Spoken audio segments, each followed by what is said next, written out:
What do you get when 3 home health PTs in one business suit sit down to solve real-world clinician problems? Welcome to Home Health, Suit and Scrubs, the podcast where home health clinicians meet the business side of care.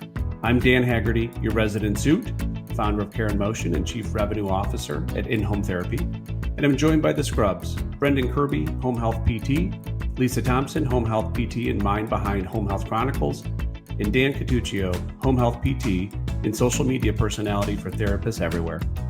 Before we dive in, don't forget to check out careinmotion.co, where you'll find our full podcast library, resources to help you thrive in the field, and a store full of clinician-approved products made specifically for home health pros like yourself. So I'm super excited to have Tricia Mathis on tonight. So I'm here with Lisa and Dan. Brendan couldn't be with us.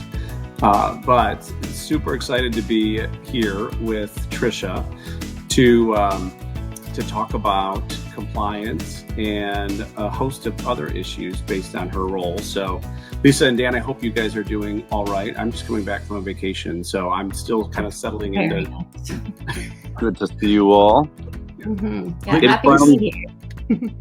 Lisa said she was in a venti mood because of a long day's worth of patient issues. So I said that could be both a verb and a coffee size. Mm-hmm. You know what's funny is I got home and I was like having a hard time. Like, number one, it's hot here in Connecticut right now. And so I was outside trying to get stuff done. I'm like, I could fall asleep right now. So I poured a double shot of espresso. I made a nice iced coffee and I'm like feeling good right now. So. Oh, wow. Oh, good. I thought you were going to say a double shot of whiskey. Nope. Double shot of espresso. That was a couple hours ago, but it definitely perked me right up. So. Well, Tricia, welcome. So maybe take just a minute to introduce yourself. Sure. So I'm Tricia Mathis, and I am the Director of Quality Assurance and Therapy Services at OneHome, which is a division within Humana. So we were purchased by Humana back in 2022. We are a home health agency based primarily in multiple home health agencies, primarily based in South Florida, and then we have one agency in Corpus Christi, Texas. So I'm a PT by background. I've been a PT for a very long time. Every time I say it, I always think, oof, it's been 23 years now that I've been a physical therapist. And then I also have my MBA in healthcare management. I went back and decided to do that during COVID, just to add on one more thing during that time. So I oversee all of the quality for our home health agencies and the therapy utilization. And that's how Dan and I know each other, because we were. I was going to say I've had the pleasure of working with Tricia for a couple of years now, so it's been absolutely my pleasure. So it's great to have you on. Appreciate you spending some time with us tonight. Yes, thank you. Absolutely. Right. So I know we thought you'd be a great guest to talk a little bit about your role with compliance, which I know that word is. I'm sure it's just like a blanket of warmth for everyone when they hear that. Warm and fuzzy. Yeah, love it. Compliance and quality. Everybody just gets so excited when they see me calling or an email. So maybe we can start off by just asking. I think number one. So the most common. What would you say the most common compliance issues you see among therapists in home health? Things that come across as, your top 3 that you see on a regular day-to-day basis, things that you have to give daily reminders of, these are the things that you guys have to really be looking at. Sure. So I would say copy pasting is the number one, right? For those that have the pre-fill option, you'll see an entire episode of visits with exactly the same transfers, gate distance, gate assistance, and then the PT will come in and do either a reassess or a discharge, and all of a sudden this patient is, standby assist, where initially they were mod assist, right? So that is probably the biggest compliance issue I see, because then, if we have a family member that calls in, or I'm sure you all know, right? If someone is saying, but my mom really can't get up from the chair, and I'm looking at the notes and they all say the same thing. I don't really have anything to defend that with because the documentation hasn't changed. Right. And the amount of, exercises they might be doing with them, it's all consistent throughout the entire episode. So I would say that is probably the biggest issue that I am constantly having to remind everyone. Please do not do that. Got it. Can I Just out of build on that? curiosity. Oh, go ahead, Dan. No, I was just going to was say, if you see the same issues cropping up with the same therapist, what happens then? So we work with them. We try to educate them. Please don't, make sure you're changing your documentation, right? All documentation should tell a story. You should be able to see where that patient started and where they were at discharge. If after so many reminders and education and one-on-ones, where I work, we will take away their pre-fill option, where then they'll have to fill out every note from the beginning with no pre-fill. And then we will continue to monitor that. And if they prove that their documentation has improved, then we will give pre-fill back, right? Because we use Kinzer EMR or WellSky, and having pre-fill is a privilege. Not everyone has to have it, but we give it to them, to the therapist. And if they don't do what they're supposed to, then we will take that away.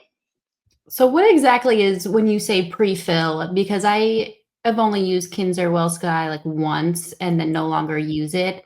And I use Home Care Home Base, and we have the option for like build interventions where you can click an intervention and just click everything that it's saying, but it's really just kind of generic. I don't ever use that because they drives me crazy because it's scrolling through a bunch of stuff, and I'd rather just say what the patient is doing right at that moment with me. But it's pre-fill is just, what is it? I guess. So yes. So in WellSky Kinzer, it will what you put in on the first visit or the evaluation will pre-populate into every note in the episode. So every time you open a note, the transfer status, the exercises that you may have entered, they will carry over from note to note. So to relate it to Home Care Home Base, because I know most agencies use that, right? It would be creating a narrative or an assessment, copying it to the clipboard, and then not changing it, right? And just using that same one every single time. Essentially like a template, I would assume. Exactly. For Home Care Home Base, yes. Maybe. By the way, I think we just came up with the name for this episode. It could be pre-fill as a privilege. I thought that was a nice. How to lose your privileges with Tricia No one Mathis. will know what you're talking about, probably, unless you use WellSky, which most people use Home Care Home Base, but. I wanted to ask a quick question just about, I'm sure, Tricia, that you see every end of the equation when it comes to documentation styles, because you're looking at it all the time. And I'm sure you're seeing those who are documenting not nearly enough. It's telling like 10% of the story. And obviously the story is an important part. We were just talking about that. And then I'm sure you see those who are documenting a dissertation. Patient was wearing a blue knit sweater upon arrival. It's like, and you see all this, and what I'd like to know is kind of what your advice to the clinicians would be, because I know that there are strategies to have like a nice, brief, succinct, but extremely informative, but not verbose and not, you know what I mean? Curious what you have to say about that. Yes, and that is a great point, because sometimes more is not always better, right? You can inadvertently create an issue by having too much documentation. Absolutely. Right? Mhm. So accuracy is the most important out of all of that. So, instead of commenting about Miss Smith wearing a blue sweater, and then forgetting, which sometimes I see, they won't document she lives on the second story and she has 12 stairs to go up and down, and she isn't able to do that, right? So that's the important things, right? It's okay to have I don't want to say very short. It's okay to have a short, assessments and what you're working on, but just hitting all of those points and not putting in too much documentation, right? Because Mhm. then the important things get lost in the weeds, and then they're missing what you're actually working on. As I'm trying to read through all of that documentation, that can get, it can get very confusing at that point as well. Absolutely. And I think there becomes an art. I'm sure Lisa would agree. There's an art that comes with maturity in the field and being out for enough years where, they scare you like crazy in school about, listen, you have to make sure, like, if you didn't document it, you didn't do it. You want to make sure you have all these important points put in there so that you don't get sued, but you also need to like get home in time to like tuck your kids in too. So it's like we're finding that medium, right? Exactly. And then, the thing that I really try to stress with our clinicians is, can you defend it, right? So if you document something, or let me give you the opposite of that. So, if I have a patient's family that calls and says, my mom can't do this, and you're discharging her from therapy, right? So I go back and I look at the notes, and I'm, and I don't see, if I don't see a lot of documentation, then I call the therapist. Oh, well, yeah, actually, she isn't able to do this, this, and this. And so, then I have to tell them, well, it's not in there. Like you said, if you didn't document, it didn't happen. But you have to defend what you put in. You have to be able to defend what you put in the notes. So for those over documenters, right, if you're putting in every single point, if you had to defend that in court, would that be important, right? Would Right. or would that open up to something else? But then too little documentation, sorry, my computer's doing something. Okay. But then, sorry, you're gonna have to cut that part Okay. out in. I don't know what my computer is doing. No worries. But then for those that don't document enough, but then they tell me, oh, well, yeah, actually she is having problems with that. Well, how do we extend her when it's not in the documentation either, right? So it can go both ways with that. Yeah. Yeah. I think it gets challenging where, I mean, and I don't want to take up, I want Lisa, you can talk whenever you want to, but I'm just thinking about how we get in ruts. Every clinician on this call listening right now knows that it's very easy to get in documentation ruts. We have our favorite, and because it comes from a good place, like, we think of the best ways of saying things, of how we're educating, how we're giving verbal cues for this and how they're demonstrating it back. But we tend to say the same things, and then we'll, you know, add stuff to tell the story, which I think is extremely important. But, when you have similar verbiage day to day to day, I think we can back that up, especially if you're adding to it and changing it depending on the situation. Absolutely. And also too, I did home care for 20 years before getting out of, about 19, before going into a non-clinical role. So I know what it's like as well. When you're seeing a patient 1 to 2 to 3 times a week, there isn't much change, right? They're not having these huge leaps and bounds of progress from Monday to Wednesday, right? It is a very small change. So Right. I think as long as you are capturing that part of it, that really does show, yes, it might look the same, but maybe she did 5 extra, sit to stands, or maybe she walked 5 extra feet, right? And so I think that's where sometimes, because we see, when you're in the field, you do see a lot of patients, and the documentation is a lot. I mean, gosh, every time I do a start of care, I think there's more paperwork that's Mhm. added and more things that need to be filled out. Plus you have 5 other patients that you need to see that day, right? So things do get lost, and you're not able to fill out a whole start of care in the patient's home. But I think if you can capture those those little details, that does really help. When someone like, me, who isn't in the field and who wasn't there, when I go through and I am looking at the documentation, I can say, oh, I did notice this change from Monday to Wednesday, or, that does help. Because I know too, all clinicians, there's a quality team everywhere you work that's always saying, you need to work on your documentation, don't use a template, don't use this. But then you'd all would never get your your paperwork done, right? I'm Mhm. sure you're already still doing it into the night. So if you're having to write out every single thing for every single patient, it would take forever. Yep.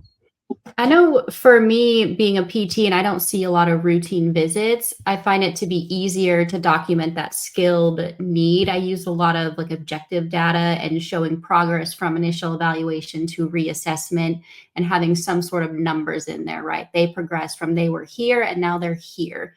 I could see where it would be hard when you're going in like the twice a week to show a difference. I know when I've had a few patients that I've been seeing consecutively, I'm like, okay, I'm going to focus on one area on Tuesday for this visit. And then the next visit, we're going to do something different, right? So we're going to focus on if maybe we were doing strengthening and endurance. Well, now we're going to be doing balance and showing those different types of sessions versus, okay, we're going to do the exact same exercises every single visit. Because I've seen that a lot. I'm like, well, what are you doing that's different? Like, why couldn't a caregiver that doesn't have this skill be here doing this? Like, what are you doing that's skilled, right? So I kind of try and focus on that with my documentation is why am I here and why is it skilled? How come this needs a skilled therapist versus just anybody off the street coming in and doing what I tell them to? Yeah, and I love that. That's a great strategy because a lot of times, you were saying, Dan, with documentation, getting into a rut with documentation, sometimes you can even when you're treating, right? Especially if you are seeing that patient all the way through from start to finish. And so it is important to show that there is a skill when you're there. What are you doing with them that their family or caregiver couldn't do, and making sure you're Right. capturing that. So that's great. Yeah. And I Now, think is one there? thing that, oh, go ahead. Well, I was going to go off topic, so. Um, Maybe I'll just like really quickly build on what she was saying. So, I mean, things that I think about that we do all the time, like we'll measure distance of how far we're ambulating with the patient, right? And it's like, my goodness, if you're seeing the patient, let's just say 8 times, and you're saying, oh, patient walked, ambulated 100 feet this time, 110 feet next time, 100. One thing that I think is so important is to paint the picture. It does not take more than a few words. Like, hey, by the way, what we're doing is walking on, we're changing thresholds from the kitchen, where it's hard surface into carpet in the living room. That's where there's a challenge. These are the things we're working on. These are the strategies, because we get so caught up in distance and how much assistance we're giving. What about painting a picture? We are in the home setting. We're seeing exactly we're painting a picture for Medicare. There's carpet. She's having a hard time on that shag carpet. On linoleum, she's a little bit better, right? So it's something for the clinicians on call to consider. All it takes is a couple of words to paint that picture. And that's a great point too. And I'm actually glad that you brought that up because we do get very focused, right? I see notes where it will say one visit 40 feet, the next visit 45, 50, and they Yep. never want to go above 50 because that was the magic number for years. But to your point, they aren't talking about, well, maybe she needed 3 times to stand up, right? Maybe she wasn't able to stand up on the first time, and then the patient had to stand there for a minute and steady herself. And the verbal cues that were given and things like that, or transitioning, or we transition to out the door, right? Not even outside, but just how to manage opening the door and walking outside with the walker. But I think sometimes that those do get forgotten because we know we're doing them, right? Right. And assistants know they're doing them, but they just get so in the routine that they forget to document that. So that's, one of the things I try to do as a director of quality, not to come down on people and say, oh, you need to have this in your documentation, you need to have this, but how can you show what you did during that visit? Right? Because when I talked to you on the phone, you told me you did A, B, and C, but I don't see that anywhere in the notes. So how can we focus on that? And to your point again, it's a few words, verbally did this or educated on this, or however the documentation, how you want to state that, but it needs to be in there. So when CMS looks at it, or, I come and look at it, we all can see what was done. So. I think to kind of build on that is we as therapists, we're doing this day in, day out. And some of the things that we are saying and teaching on seems so simple to us, right? Like, oh, just lower your walker to the right height, or oh, you can just turn the wheels in, or push up from the chair. Like, these are just such simple things that we've been drilled into our heads. But patients, they don't know this, right? And so if we're not documenting these instructions that we're doing because we think they're just a part, like everyone should know this, right? Because we know it. But people don't know this. And so if you're not writing it down, then why are we there, right? We Absolutely. definitely do not give ourselves enough credit as therapists in all of those simple little things that we tell our patients, or even if you're just chatting with someone, not even, a patient, and you say something that you think everybody knows, but they don't, right? And then you're like, oh, yeah, we definitely do not give ourselves enough credit as a profession overall. And I think I was more guilty of that. I mean, I'm thinking that when I was younger and fresh out of school, I had all this knowledge, Yeah. I mean, it was kind of like coming down to earth and being like, listen, we're starting at the very basics with our folks who don't know. We cannot assume that they know, what height a walker should be at or how to set it up and all that stuff. Right. Yeah, exactly. I think kind of to switch gears a little bit, but also with documentation, is after you got into a home, the patient said, hey, I fell, right? What really needs to be happening documentation wise when the first person in, your patient, has fallen? Sure. So if they have fallen before you got there, which is majority, probably I'd say 95% of our, falls that happen is way unattended. So obviously the first thing you want to do is an assessment of them. Are they having pain? Did something happen? Is there obvious signs of injury? If all of that checks out and you're not seeing anything, we need to make sure that you're notifying the doctor, right? Letting them know in case they want the patient to come in and be seen, or put them on hold for some reason until maybe they come in and see them. I've had doctors do that as well. And then we want to make sure we documented that we spoke to the doctor. You want to make sure you're notifying the family, letting them know in case they haven't told anyone, because I'm sure you all experience this. They'll say, oh, I fell, but don't tell my daughter, don't tell my son, I don't want them to put me in a home, right? And like, but I need to let them know just in case.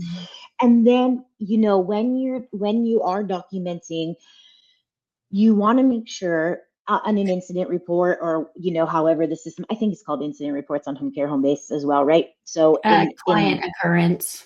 okay, that's right, client occurrence. And in WellSky, it's called a patient fall tracker. So, but incident report nonetheless. You just, you want to make sure you've documented that you have let everyone know, the doctor, the family, and just factually what happened, right? So sometimes I see these reports that will have nothing in them. Patient fell, she said she was fine. Okay, well, what happened? Can you give me a little bit more? And I know sometimes the patients don't want to offer that up, but it's still important to try to put in as many details as you possibly can, because we then on the quality side track that, right? So if I'm seeing that we've had multiple patients fall in the bathroom, for example, which we know is where a majority of falls happen, then I'm going to take that information and I'm going to create something that the clinicians can send out to the patients, right? They can give the patients, or we might have an in-service with the therapist to say, okay, we've had a majority of our falls happen in the bathroom. Let's just have it, discuss what we can do, make sure you're looking in, throw rugs are pulled up. Do they need grab bars? Do they need something in their shower? Just as a reminder for them, make sure you're asking your patients, make sure you're looking at the bathrooms, that kind of thing. So as much detail without over documenting like we were talking about, but having the details of what happened, so that when the quality team or the compliance team comes in and looks at that, they can assess and pull out the information that they need. It really does. I know some people get frustrated with that. Oh, I don't really know what happened, or I don't want to document. But I personally, and I know, CenterWell is part of Humana as well. They go through all of their documentation for falls and things like that. And we aggregate all of that data and then analyze and come up with, performance improvement plans if we need to, or next steps. So it is important to make sure you have as much detailed information in there as possible. I know I got, when I was a new baby home health clinician and documented my fall reports, one thing that stuck with me was I had to document my fall prevention strategies that I provided in that visit. So like I had somebody on Monday, I went in for a recert, they had a fall, said, okay, patient had a fall, they were trying to make their bed, they fell backwards. I assessed their range of motion, their strength, everything is fine. There's 2 skin tears. We called the doctor. We talked about fall prevention strategies and the end. Well, I mean, And that is great documentation. So sorry, I should have been more specific. In the actual incident report, yes, you can document that, but we want the details in the incident report. But yes, in your note, you definitely want to make sure that you're covering that, right? Because the incident reports and all don't always, they're not part of that note. So it is important to make sure you are capturing that. So if anyone comes behind and reads those notes, they do see, right, that you did document that. So yes, discuss the patient, change anything that you might need to change, right? So if you need to throw rugs up or change something in the bathroom example, or tell them about tucking sometimes I've had patients who have fallen because their comforter was too long, right? And they would trip on it. So making sure that's tucked up, showing them or ordering. I mean, I've done that before too on Amazon where you're ordering something to keep it tucked in, right? Just showing them what they need. So yes, that is important to document as well. Well, how do you handle? And I know we're probably run a little bit short on time, but wanted to ask one more sort of like incident question, and then I wanted to throw you for a loop and ask about, because you mentioned at the beginning that one of your roles is utilization management, but just in terms of we had a former police officer, and we talked a little bit about neglect or unsafe home conditions and whatnot. So we kind of heard it from that perspective, and we know every agency has a policy, but what's your general perspective on how to handle if you see signs of this?